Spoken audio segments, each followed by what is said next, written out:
Okay. And I am here with Brady Pierce. Brady, would you like to introduce yourself, explain who you are, and your role in the Iron Claw? Absolutely.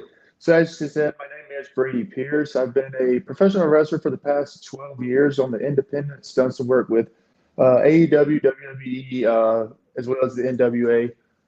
Been working in the film industry for the past 3 years. I started with Heels. I was the stunt double for Alexander Ludwig as Ace Spade for Heels for both seasons. And through that, I got to work with various different productions, I should say, doing like different acting roles, different stunt jobs, and as of now, have like 12 different films under my name, which the latest being Iron Claw, which is what we're here to talk about today. I play the role of Michael P.S. Hayes in the Iron Claw. Yeah, good old Freebirds. You gotta love it. First thing I gotta ask, because obviously, this it went from like very little hearing very little about it to all of a sudden all the press junkets, all the advanced previews, everything's coming out about the Iron Claw. Um, how how did you even get the opportunity like to be able to embody such a prolific wrestler in a time where one of the biggest families in the industry was starting to make their rise? Because I mean it's A24, which Right. basically are the film industry darlings right now. They Everybody wants are. to be an A24 film. How did you come across that opportunity? So it's funny because like within the entertainment industry, whether it be wrestling, movies, music, whatever the case may be, the saying is like you always have to be ready for any opportunity that arises. So I originally auditioned for the role of Ric Flair in the movie.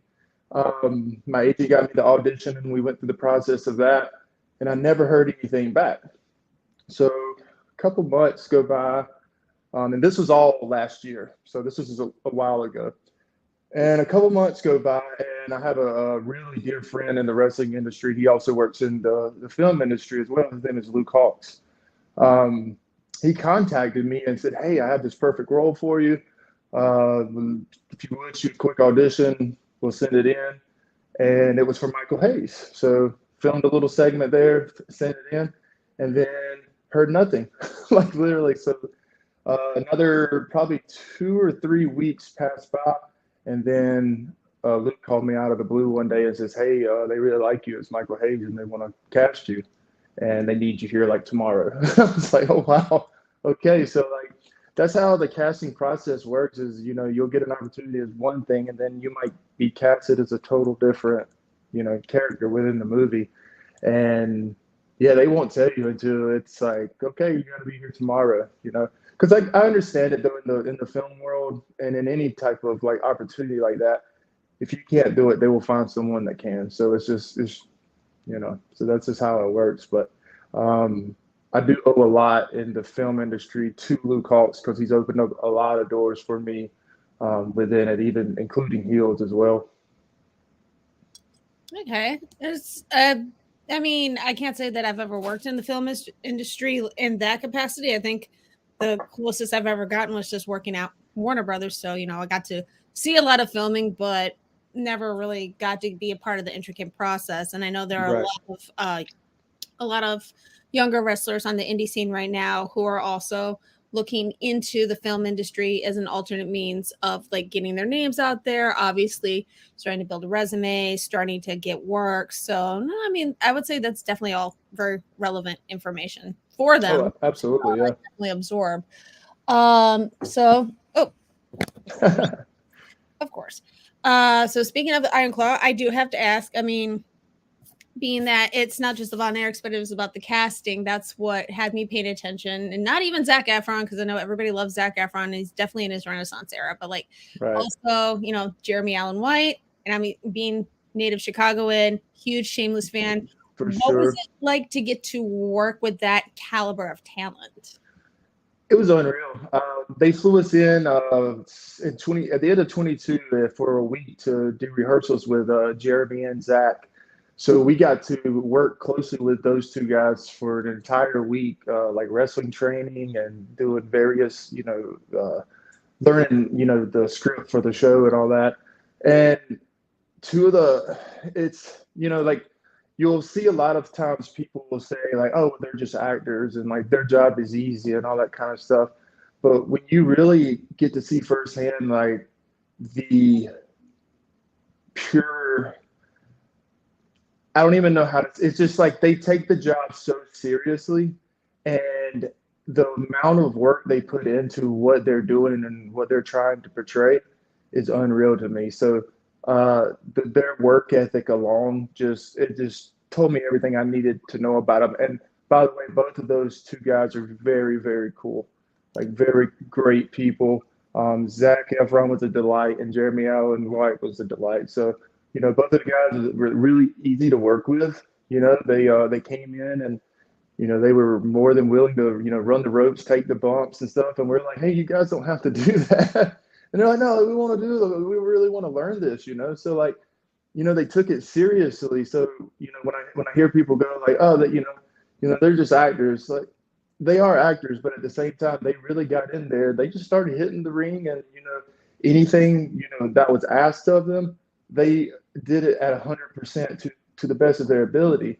Whereas you'll go around and you'll see even a lot of like indie wrestlers don't do that. So to see that that level of accomplishment and what those guys have done, and then they apply it to like what we were doing as well, then I understand why they are where they are. Nice. Yeah, I was actually wondering about that because, of course, when they made the movie announcement and then they had the casting and everything, I'm like, okay, these guys are gonna have to undergo a pretty rigorous training schedule in order to understand what wrestlers are going through. And right. I was curious, like, how much of that for your scenes, how much of that was actually them in the ring versus like stunt doubles, or were there any stunt doubles present during those scenes? Yes, they did have stunt doubles present, but I would say for all of our scenes, it was 100% them. Like it was never bringing a stunt double. And actually for, the roles of Ric Flair and Harley Race, also their matches was 100% them. And they learned how, and these guys are just actors. So they didn't come from a wrestling background, thankfully I did. So, it came natural to me. But, the guys, Cassidy to play Harley Race and Ric Flair, those guys had to learn the same way Zac Efron did and Jeremy Allen White and Harris Dickerson to portray these matches. So you have essentially, Zac Efron wrestling. His name is Kevin Anton, but he played Harley Race and Iron Claw. But you had them two wrestling each other, and then when you watch it in the movie, you're like, wow, this is actually really, really good, And of course, we had Chavo Guerrero helping, coordinate as well on set. So when you have someone like that, when you have a leader who can, I don't want to say bark orders, but in a way, you say like, what can you do as far as like your athletic ability? And then in a wrestling mind, we can always say, oh, well, you can do this perfectly. So let's do this, and then let's just learn that. And then when they actually go into the ring and they do that little sequence, it comes off perfectly, So, and a lot of times these guys, including our, Skip the Freebirds and Divine Everett, we would do entire matches, and we would run through 5-minute matches, and then the director would basically pick and choose the clips that he wanted to use in the final cuts. Okay. It's like, I mean, since you're playing Michael P.S. Haynes, everybody's favorite. It's like, was there an immense amount of, did you feel an immense amount of pressure to have to play someone who is still so iconic in the industry, who went from an onstage role to backstage, like WWE Hall of Fame, just everything. And we still hear about him to this day. It's like, was there a lot of pressure to be able to live up to that? Did he have any feedback? Like, was he even aware?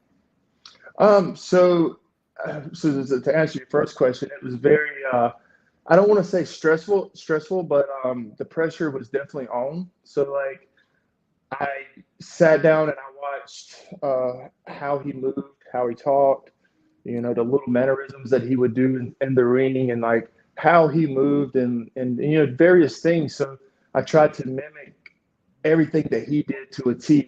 So I would, literally sit there, and then I would send people videos like, how's this look and how's this look, and trying to get any type of feedback that I possibly could before, I actually go on the set. But uh, after, you feel a lot of pressure going into the situation, and you kind of, like, man, I hope I can really, live up to this, character, and you always have that self-doubt, right? But I will say, once I went on set and we did the character work and, went through the scenes, one of the greatest things about this is in our particular scene, we have a referee that was actually the referee back in the day with the Von Erichs and the Freebirds. His name is James Beard, and he still lives in Texas today, and they actually cast him as the referee. So the reason why I say that is after we, finished filming the first day when we were, doing that match, James came over to me and he was like, I just have to let you guys know, like, I am getting flashbacks. Like, this is spitting image of the rivalry, you know what I mean? So when I got that from him, someone who had been there, done that, it kind of like set my mind to ease. So yeah, so I wasn't really worried after that, because he's someone who's been there, done that. So, Yeah, it's definitely always good to get that feedback, especially from someone who basically got to witness it the first time. Exactly, yeah, and he was such an instrumental. He played such an instrumental role to like guiding us and guiding even the director on like how something should look, because he witnessed it, he lived it, So it was really cool to work with him on that. It really was. Did the filming end up interfering with any of your indie dates or like your NWA schedule? Because No. like you mentioned NWA, and I know a few people who wrestle NWA because they're up here in the Chicago scene. So. Oh yeah, for sure. No, it actually didn't. It actually worked out for the better because we were shooting the Iron Claw in Baton Rouge, and we wrapped filming at the end of 22, and I think it was October. Yeah, it was October because we had Hard Times. I think it's Hard Times 3 in New Orleans in October, I believe it was. But I do remember like we had that week of filming there, and then we were in Baton Rouge, and it was easy because we could just take a lift to the NWA show that weekend. So like that worked out perfectly. But other than that, like, there was no interference or anything like that as far as any type of bookings with NWA or any other various indie bookings, I should say. So one thing I do have to ask, obviously, because I know even though A24 had a SAG interim, and like I know that a lot of people were feeling, a lot of the fans were asking what was going to be happening given the strikes. Like, was there like a contingency plan for if the strikes hadn't wrapped up? Because I imagine that must have had some sort of impact in being able to actually talk about and promote the movie. Because I imagine you're SAG.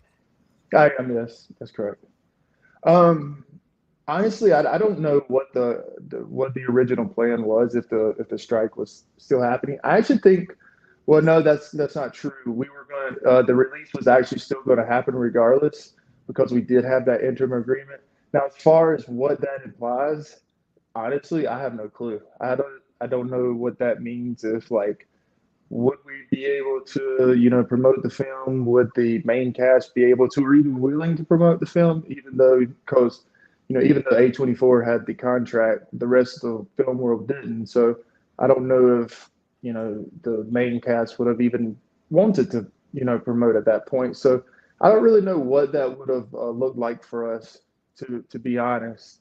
One thing I can say that I am grateful that it is over and like we could, put that behind us and and hopefully next year, things start, rolling. Because as far as I know right now, things are still kind of like, slowly starting up, but we are at the holidays now. So from what I understand, most things are just kind of putting it off to back burner until next year. So Yeah, no, there have been filming just barely for a lot of the programs up here just barely started. It's like as soon as it started, they're closing up for the holidays. It's like exactly.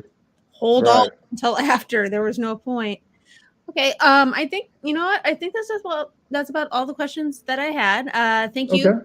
Thank you for Absolutely. your No. time today. And it was an absolutely lovely interview. And hopefully there are some wrestlers out there who, if they're seeking to make their way into the acting world, will be able to pick up at least something, will be able to absorb something from it. Absolutely. Yeah, And absolutely. what are the next NWA dates, or where are some indie spots Um, to catch you?